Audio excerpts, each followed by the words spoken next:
بسم اللہ الرحمن الرحیم۔ ویورز السلام علیکم۔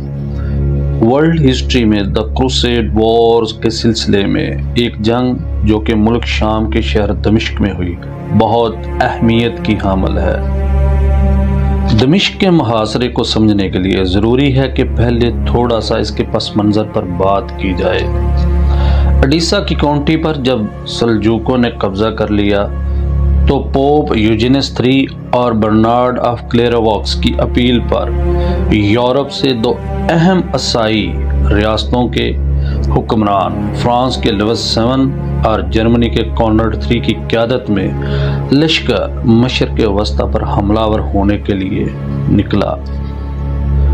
یورپ کی توقعات کے برعکس کانرڈ III کو دی بیٹل آف ڈورلائم میں بری طرح شکست ہوئی۔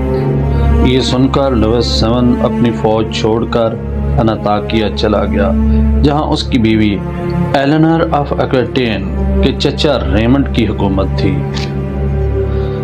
انطاکیہ میں سلجوقوں کے حملے کا خوف چھایا ہوا تھا۔ ریمنڈ کو توقع تھی کہ لوئس VII سلجوقوں کے خلاف اس کی مدد کرے، لیکن لوئس VII نے انکار کر دیا اور اپنا صلیبی عہد پورا کرنے کے لیے یروشلم چلا گیا۔ دی بیٹل آف ڈورلائم میں شکست کے بعد کانرڈ III جو کہ کانسٹینٹینوپل یعنی قسطنطنیہ چلا گیا۔ چند ہفتوں بعد صحت یاب ہو کر اپنا صلیبی عہد پورا کرنے اپریل 1148 میں یروشلم پہنچ گیا۔ صلیبی جنگ کے اہم کرداروں نائٹ ٹیمپلرز اور یروشلم کے بادشاہ بیلڈوین III اس کا اور نائٹ ٹیمپلرز کا اب اگلا ٹارگٹ دمشق تھا۔ دمشق شہر مقدس عیسائی مقامات کی وجہ سے کرسچینٹی میں بہت اہمیت کا حامل ہے۔ سلجوقوں کے حملے نے پورے یورپ کو ہلا کر رکھ دیا، لہٰذا دمشق پر بھرپور اور پوری طاقت سے حملہ کرنے کے لیے دی کونسل آف ایکر کا اجلاس 24 جون ہوا۔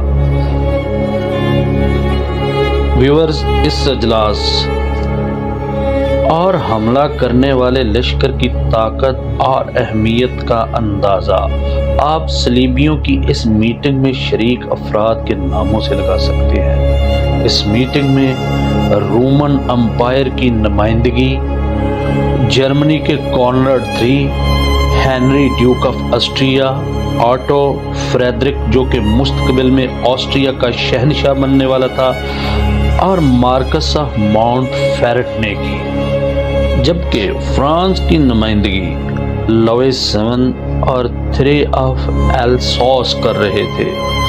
اسی طرح یروشلم کی نمائندگی بیلڈوین III، کوئین میلسینڈے پیٹروچ آف فولک نے کی، جبکہ نائٹ ٹیمپلرز کا ماسٹر رابرٹ ڈی کرین بھی اس میٹنگ میں شامل تھا۔ اسی طرح یروشلم کا کانسٹیبل میسنس آف حجاز بھی اس میٹنگ میں شامل تھا۔ اس کے علاوہ Humphrey of Toron, Philip of Milly, Walter of Grenier, ان تمام نے اس انتہائی اہم میٹنگ میں شرکت کی، اور اس میٹنگ میں صلیبیوں نے دمشق پر حملہ کرنے کا فیصلہ کیا، اور اس میٹنگ میں شکست خوردہ کانرڈ III اور لوئس VII کو بھی دمشق پر حملہ کرنے کے لیے آمادہ کیا گیا۔ اتنے بڑے لیول کی میٹنگ میں پلاننگ کے بعد صلیبیوں کا یہ لشکر بڑی شان و شوکت اور بڑے عزم کے ساتھ یروشلم سے چلا، اور 23 جولائی 1148 کو دمشق کے مضافات میں آباد چھوٹے شہر داریا پہنچا۔ یہاں پہنچ کر جنگی حکمت عملی مرتب کی گئی۔ سب سے آگے یروشلم کے حکمران کا لشکر تھا، کیونکہ یہ لوگ اس علاقے سے واقف تھے۔ اس کے بعد فرانس کے حکمران لوئس VII کا لشکر تھا، اور سب سے آخر جرمنی کے شہنشاہ کانرڈ III کا لشکر تھا۔ جرمن یوں تو اس وقت اول درجے کی فوجی نیشن تھی، مگر ان کو اڈیسہ میں عبرتناک شکست کی وجہ سے آخر والے دستے میں جگہ دی گئی۔ ان کا کام یہ تھا کہ اگر کوئی آرمی پیچھے سے حملہ کرتی ہے تو وہ پیچھے سے حملہ کو ناکام بنا دے۔ صلیبیوں نے دمشق شہر کے مغرب والی دیوار سے حملہ آور ہونے کا فیصلہ کیا۔ شہر کے مغرب میں باغات تھے اور ان کا خیال تھا اس طرح مستقل طور پر خوراک فراہم ہوتی رہے گی۔ اس طرح صلیبی لشکر پوری طاقت اور پلانک سے دمشق پر حملہ آور ہوا۔ ویورز، جہاں تک مسلمانوں کے اس حملے کا جواب کا تعلق ہے تو مسلمانوں نے اس حملے کا بھرپور طریقے سے جواب دیا اور آگے بڑھتے ہوئے ہر صلیبی قدم کو پوری جان ساری سے روکا۔ 24 جولائی کو صلیبیوں نے جنگی حکمت عملی کو تھوڑا سا بدلا اور دریائے باردارا کے کنارے ساتھ ساتھ آگے بڑھنے کا فیصلہ کیا۔ اس دن بہت زبردست جنگی مقابلہ ہوا۔ صلیبیوں کا مقابلہ الہد ملائیشیا اور تجربہ کار ترک جنگجوؤں سے ہوا۔ صلیبی بھی اس دن پوری مہارت اور بہادری سے لڑے اور دمشق کے آس پاس آباد عیسائی گھوڑا سواروں کے لشکر غیر متوقع طور پر صلیبیوں کی مدد کے لیے آن پہنچے۔ اس دن صلیبی دریا پار کر کے شہر کے بالکل قریب دیوار کے پاس خیمہ زن ہو گئے اور مسلمانوں کو اس دن پسپائی ہوئی اور صلیبیوں نے پیش قدمی زبردست طریقے سے کی۔ انگلش مورخ ولیم ٹائے اس پیش قدمی میں کانرڈ 3 کو ایک خاص اہمیت کا حامل گردانتا ہے اور کہتا ہے کہ اس کا لشکر پیچھے سے آگے آ کر جاں بازی سے لڑا، جبکہ ڈیوڈ نکلس اس بات سے اختلاف کرتا ہے کیونکہ مقابلہ بہت سخت تھا اور صلیبیوں کی آرمی میں بہت ہلچل اور ڈس انٹیگریشن تھی، تو کیسے ممکن تھا کہ پیچھے والا دستہ آگے آ کے نمائندگی اور کامیابی حاصل کرتا۔ بہرحال دمشق کی فصیلوں کی قریب پہنچ کر صلیبیوں نے دمشق کی فصیلوں کے قریب پہنچ کر صلیبی خیمہ زن ہوئے اور دمشق شہر کا محاصرہ کر لیا۔ صلیبیوں نے اپنے محاصرے کی پوزیشن کا مرکز باب الجمیہ کے دروازے کے سامنے بنانا شروع کیا، جہاں پر دریائے برودہ دمشق کے آگے سے نہیں گزرتا تھا۔ یہ ایک شاندار جنگی حکمت عملی تھی۔ شہر کے اندر باشندوں نے بڑی بڑی سڑکوں پر رکاوٹیں کھڑی کر دی اور وہ یہ کام پہلے سے ہی کر رہے تھے اور اس کی تیاری میں تھے، کیونکہ انہیں پتا تھا کہ صلیبیوں کی طرف سے حملہ ناگزیر ہے۔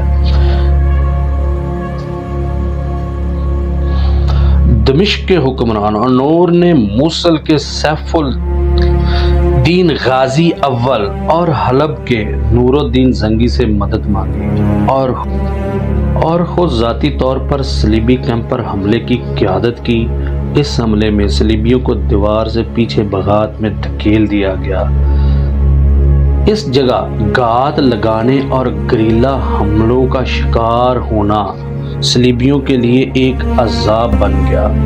اتوار 25 جولائی کو جوابی حملے کے دوران دمشق کی فوج کا بھاری نقصان ہوا، جن میں 71 سالہ معروف عالم دین یوسف الفندی لاوی، صوفی خلا اور سپاہی نور الدولہ شہید ہو گئے۔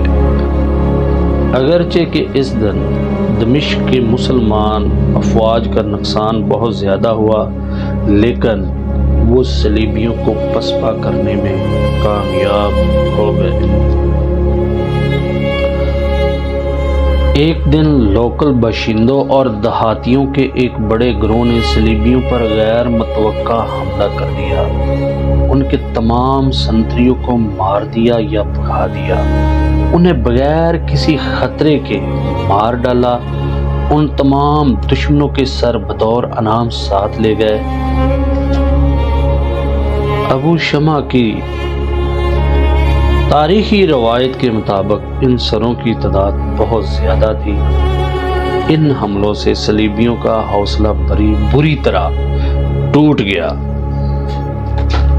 سیف الدین زنگی اور نور الدین زنگی کا دمشق کی مدد کے لیے آنا صلیبیوں کے لیے بہت ہی غیر متوقع تھا۔ اس وقت دونوں بھائیوں کی آپس میں لڑائی چل رہی تھی۔ صلیبیوں کا خیال تھا کہ وہ اپنے معاملات میں اتنے الجھے ہوئے ہیں کہ وہ دمشق کی مدد کو نہیں آن پہنچیں گے، لیکن ایسا نہ ہوا۔ سیف الدین زنگی اور نور الدین زنگی ان دونوں نے دمشق کی مدد کی خاطر دمشق کی طرف بڑھنا شروع کیا اور صلیبیوں کے حوصلے اس سے بری طرح ٹوٹنا شروع ہو گئے۔ صلیبیوں کو اس بات کا اچھی طرح اندازہ تھا کہ وہ دونوں زنگی بائی کے لشکروں کا مقابلہ نہیں کر سکتے، بے شک وہ تعداد میں زیادہ ہیں۔ اس طرح پورے یورپ سے بہت طاقت اور نامور حکمرانوں کے ساتھ آیا ہوا لشکر پسپا ہونے پر مجبور ہو گیا۔ سب سے پہلے کارنرڈ 3 جو کہ جرمنی کا حکمران تھا 28 جولائی کو یروشلم واپس جانے کا فیصلہ کر بیٹھا، حالانکہ ان کی پوری پسپائی کے لیے ان کا تک مقامی صلیبی سرداروں نے محاصرہ جاری رکھنے سے انکار کر دیا اور تینوں بادشاہوں کے پاس شہر چھوڑنے کے سوا کوئی چارہ نہیں رہا۔ پہلے کانرڈ پھر باقی فوج نے بھی 28 جولائی کو یروشلم واپس جانے کا فیصلہ کر لیا، حالانکہ ان کی پوری پسپائی کے لیے ان کا تعاقب ترک تیر اندازوں نے کیا اور اسی دوران ان کو بھاری جانی نقصان پہنچایا۔ عیسائی کفتوں میں بری طرح شکست کا منہ دیکھا۔ واپسی پر اسکلون پر حملہ کرنے کا ایک نیا منصوبہ بنایا گیا، لیکن ناکام محاصرے کے نتیجے میں اعتماد کی کمی کی وجہ سے اسے ترک کر دیا گیا۔ یہ باہمی عدم اعتماد شکست کی وجہ سے ایک نسل تک قائم رہے گا، یہ انہوں نے سوچا بھی نہ تھا۔ مقدس سرزمین میں عیسائی سلطنتوں کی بربادی تک مسلمانوں نے نہ بیٹھنے کا فیصلہ کر لیا۔ جنگ کے بعد کارنرڈ 3 بیزنٹائن کے امپائر مینول کے پاس قسطنطنیہ چلا گیا۔